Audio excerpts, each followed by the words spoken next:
কি খেলা? এই যে মির্জা আব্বাসের লগে লড়াই। ইনকাম তো ভালোই করেন, দান করেন এখানে। যে আছে সে তো সন্ত্রাস, চিনেন মির্জা আব্বাস রে?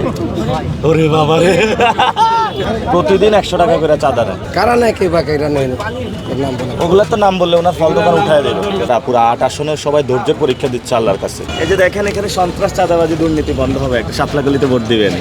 আপনি আসলে আপনার যে নির্বাচন ইশতেহার সেখানে তো রেখেছেন সন্ত্রাস চাঁদাবাজ মুক্ত করার জন্য। এই রকম ইশতেহার আমরা আসলে অপোজিট যেই প্রার্থী তার নির্বাচনী ইশতেহারেও দেখেছি। ওইখানে দেখেছেন শহীদ ওসমান হাদি ভাইয়ের বিচার? দেখেন নাই। এখানে দেখেছেন যে হলো এখানে মাদক সিন্ডিকেট ভাঙা হবে? দেখেন নাই। ওইখানে ভর্তি বাণিজ্য বন্ধ হবে? এটা দেখেন নাই। ওইখানে হলো জনতার এমপি হবে? এটা দেখেন নাই। জমিদার, ওটা হলো জমিদারি এমপি, আমরা বলছি জনতার এমপি হবে। এগুলো দেখেন নাই। এগুলো বলার সাহস নাই তাদের।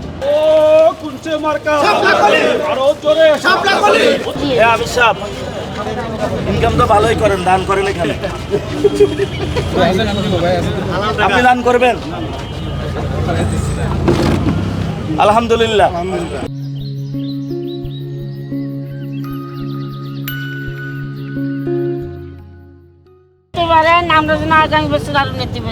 ইনশাআল্লাহ। কিন্তু যে আছে সে তো সন্ত্রাস, চিনেন মির্জা আব্বাস রে?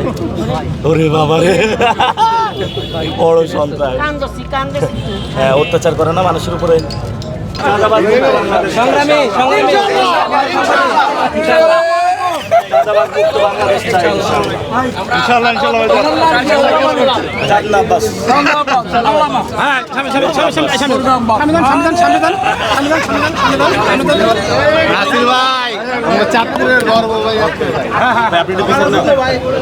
হিসাবে একটা খেলা দেখাচ্ছে 2026-এ 8 আসনে। 8 আসনে কি খেলা? কি খেলা?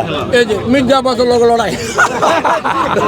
পাটোয়ারি ভাই, কালকে দেখলাম যে যুবদলের নয়ন আপনাকে হিরো আলমের সাথে তুলনা করেছে। ওকে নিয়ে আর কথা বলার দরকার নাই, অপ্রাসঙ্গিক বিষয়। ঐক্যবদ্ধ থাকবেন। দোয়া রাখেন, কারণ একসাথে আপনার সাথে ছিলাম, হাতি ভাইয়ের পিছনেও ছিলাম। আল্লাহ তাকে যেন জান্নাতবাসী করে। দোয়া রাখেন, এতটুকু দোয়া রাখেন। ইনশাআল্লাহ আমরা যে জন্য লড়াই করছি এই লড়াইটার জন্য জয়ী হবে ইনশাআল্লাহ। ইনশাআল্লাহ দোয়া রাখেন।